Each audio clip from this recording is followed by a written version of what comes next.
Did you know that this is the national flag of St. Vincent and the Grenadines? And not this?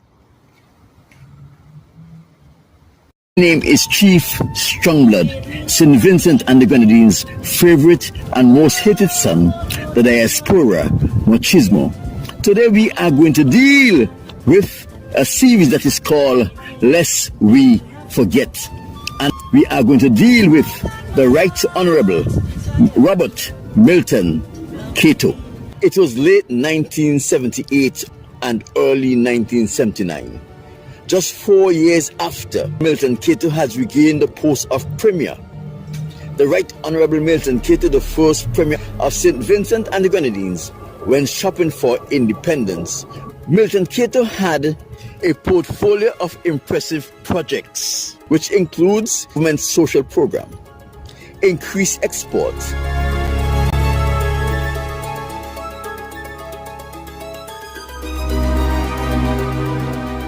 mass employment of the nation's citizens, and increased production in all sectors of the society.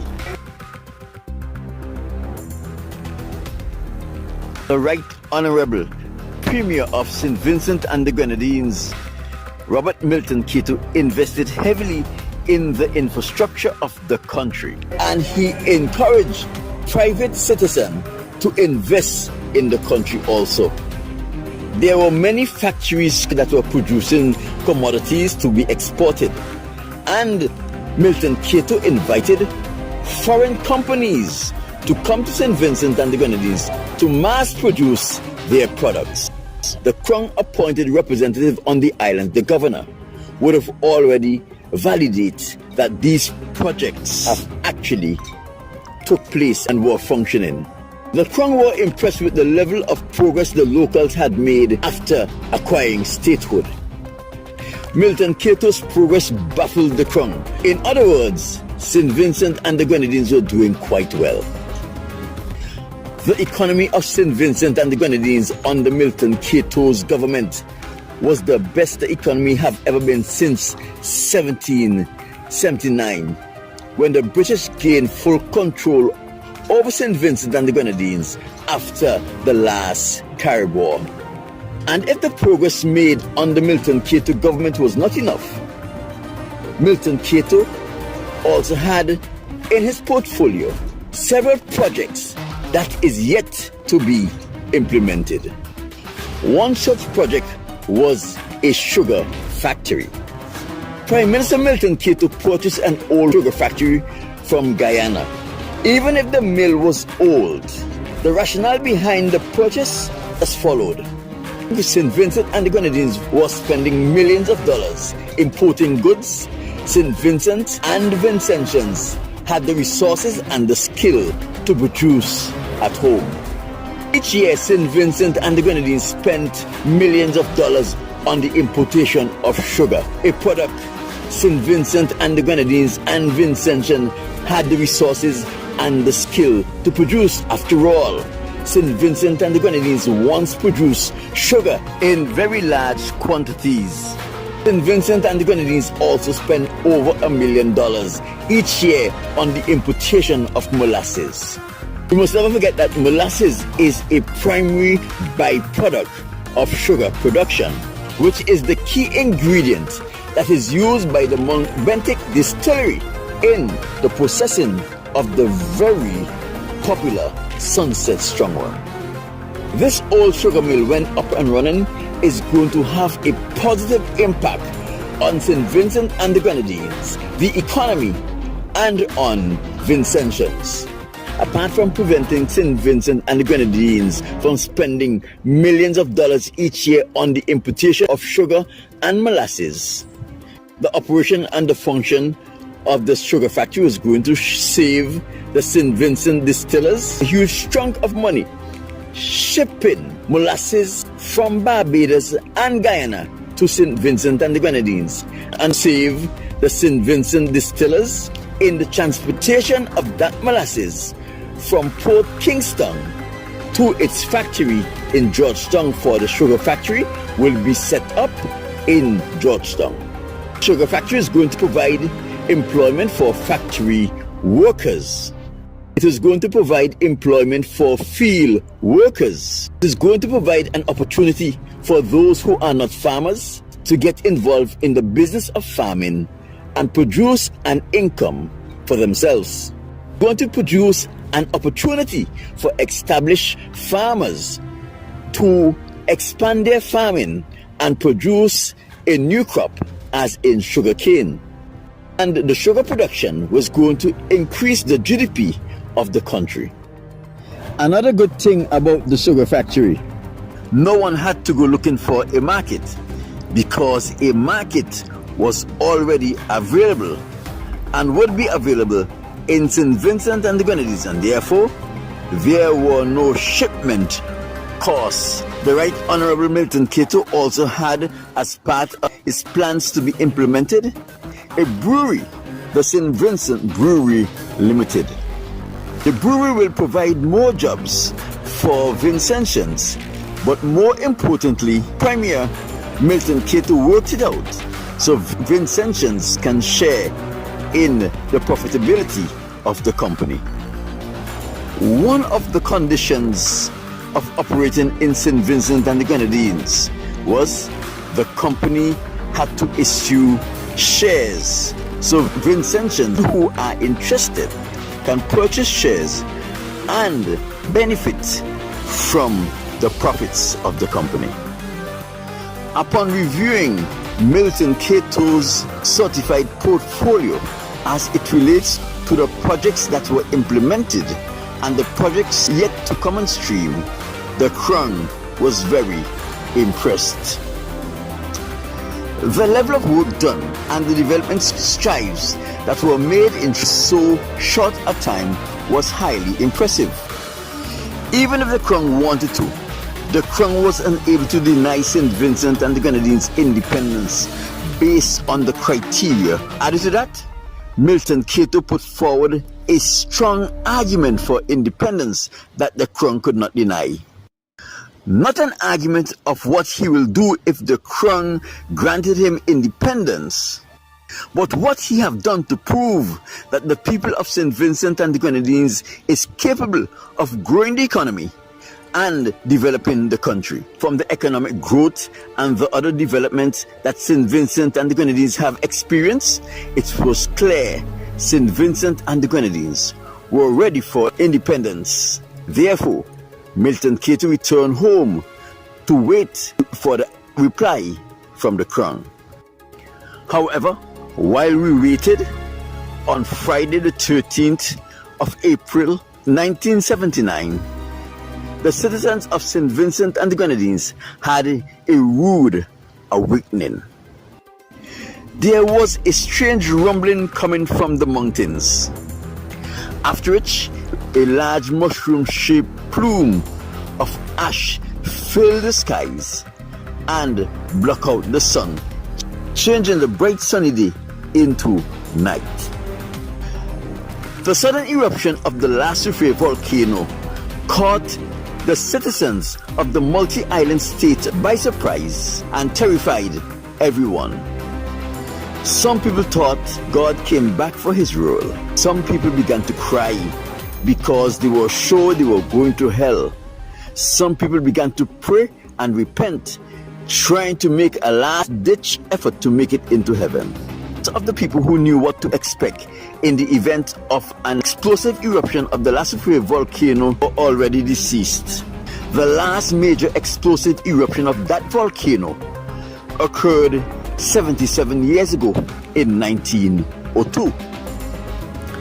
Premier Cato have never experienced a volcanic eruption, and he have never experienced the eruption of the Lasufre volcano in St. Vincent and the Grenadines. Therefore, he did not know what to expect. He did not know what to plan for. He was forced to deal with the events as they unfold. Premier Milton Cato had to plan on the go. When a problem popped up, he put the correct and necessary instrument in place to deal with that problem. Let me help you understand the magnitude of the problem Milton Cato had to deal with. At this stage of the world's history, there were no internet. There were no social media. There were no free calling on Messenger, Viber, Skype, or WhatsApp.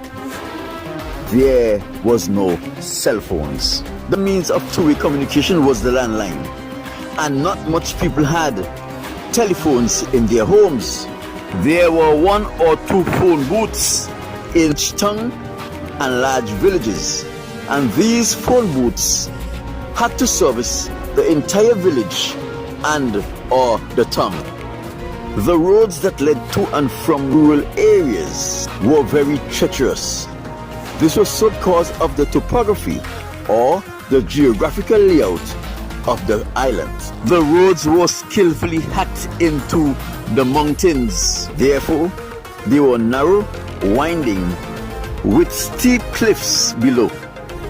At this stage in St. Vincent and the Grenadines history, owning your own vehicle was a luxury. Most of the vehicles that were available were large 10-ton dump trucks, pickup trucks, etc. The island's public transportation systems were private-owned enterprises. These vehicles consisted of large trucks with wooden cabins built onto their chassis. Long sponge-covered benches were installed as seats.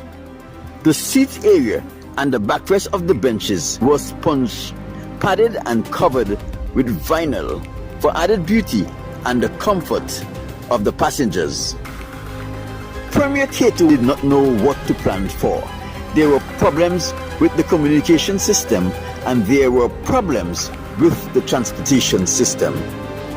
One positive thing Premier Cato had on his side, and that was he fought in World War II and were deployed to war-ravaged countries such as France, the seat of Hitler, Germany, Belgium, and to a lesser extent, the Netherlands. The Right Honorable Premier and Sergeant of the 1st Canadian Army, Milton Cato, had experience on his side.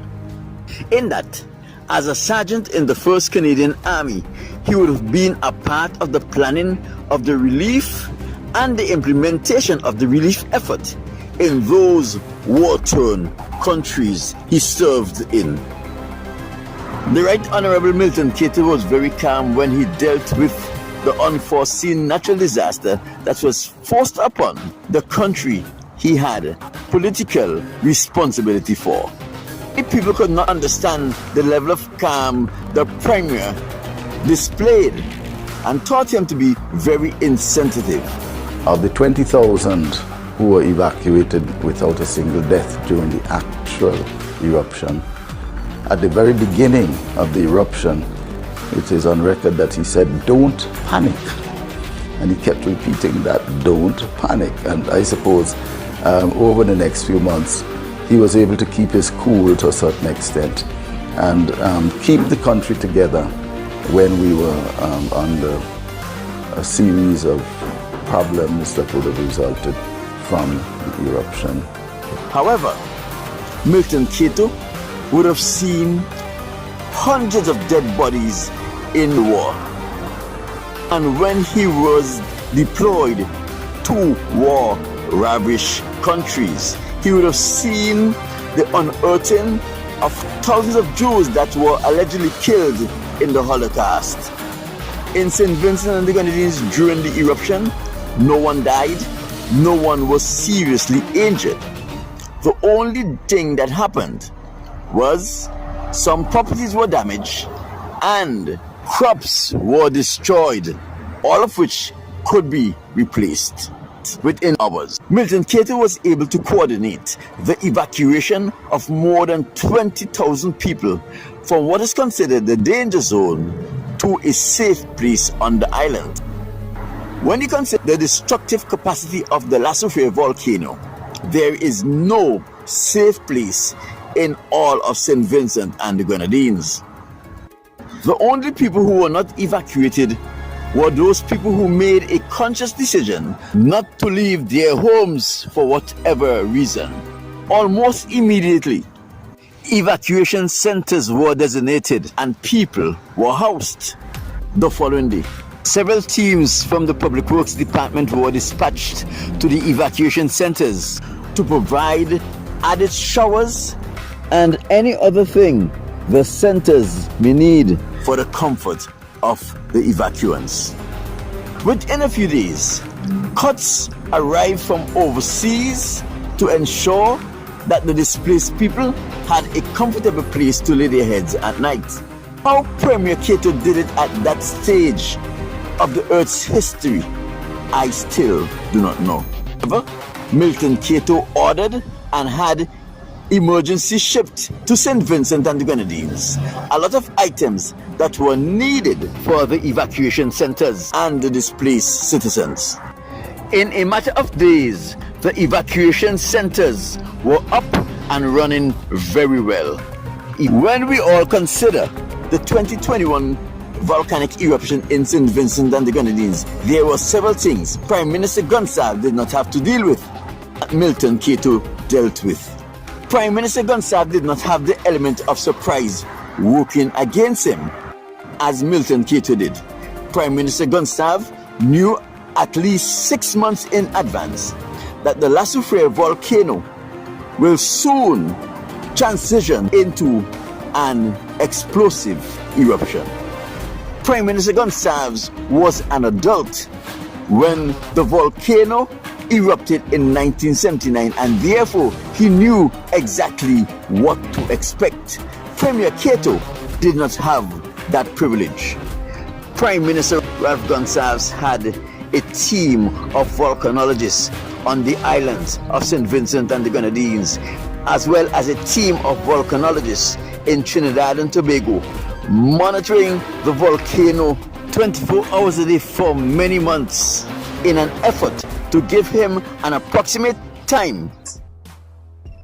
Okay, very quickly, over the weekend we had new magma, a new material from beneath the surface, slowly oozing out onto the surface and building up into a rounded mound that we call a dome, a small dome. Volcano is going to erupt so he can proceed with the evacuation of the citizens in the red zones. When you consider technology have advanced to such an extent where most people has a cell phone and cellular companies can send messages, alerts and instruction to each phone simultaneously the press of a button.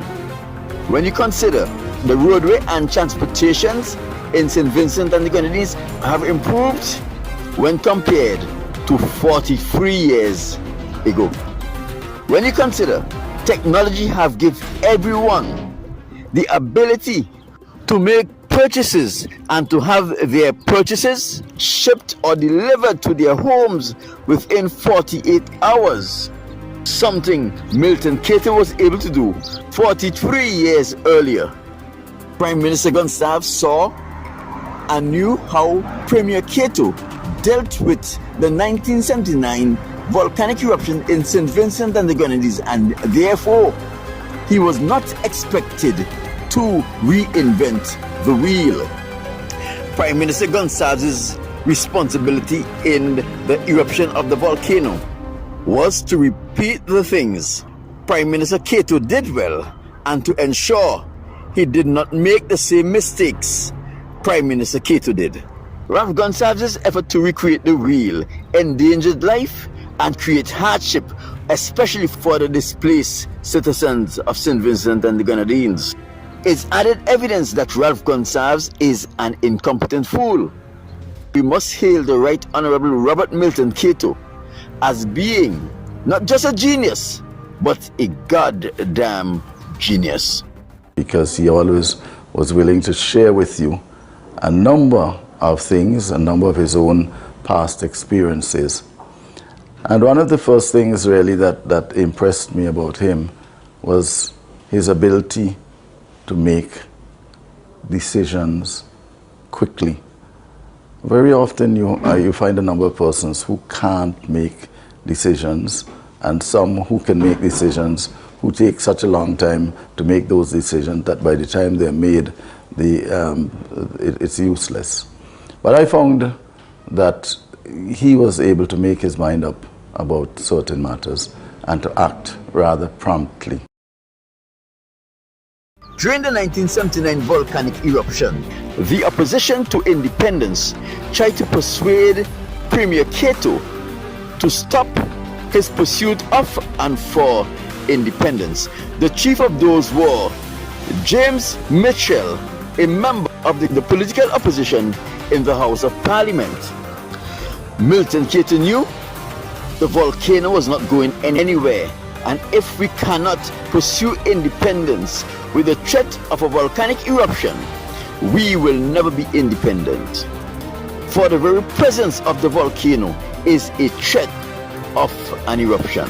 As soon as the citizens of St. Vincent and the Grenadines got a little relief from the erupting volcano, which interrupted everyone's life, in comes Hurricane David.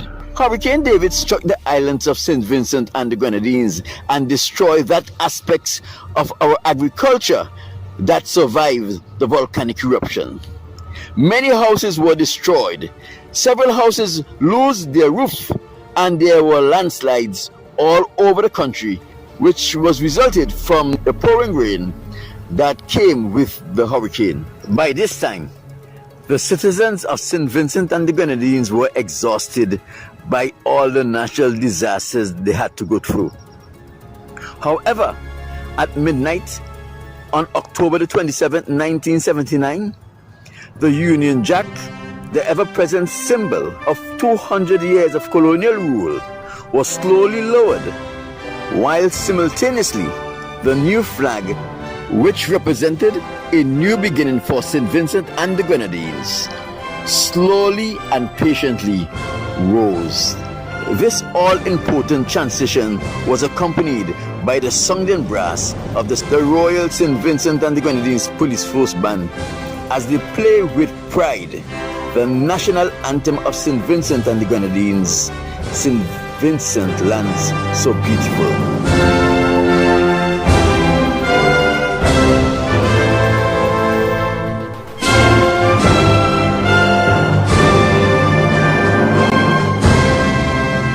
When the new flag of St. Vincent and the Grenadines were properly hoisted, it was midnight, and at that point in time, St. Vincent and the Grenadines became an independent nation.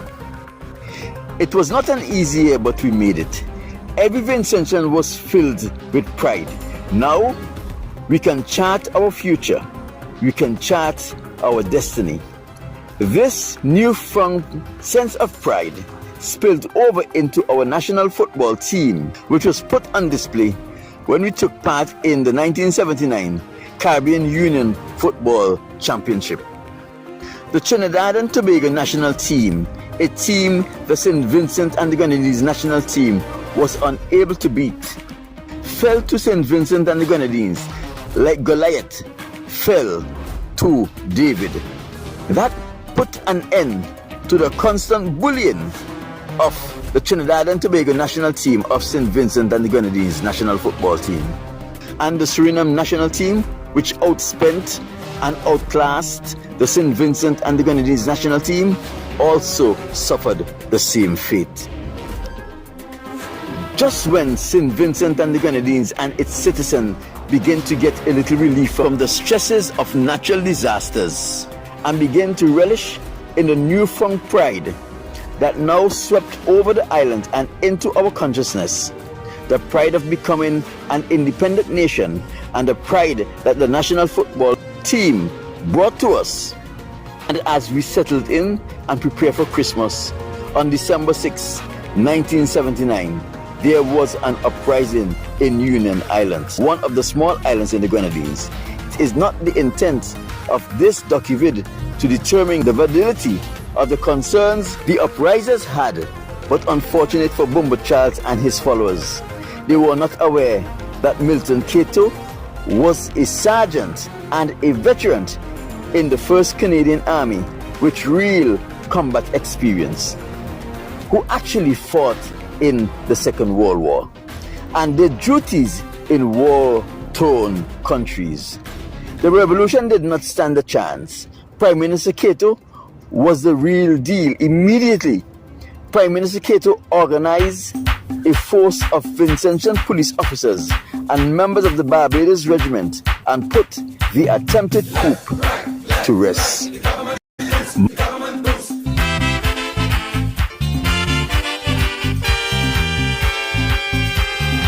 Well, don't tell me, tell dormant, he sent them to Vincent, gun in the hand, making a stand. My name is Chief Strongblood, St. Vincent and the Grenadines' favorite and most hated son, the diaspora machismo.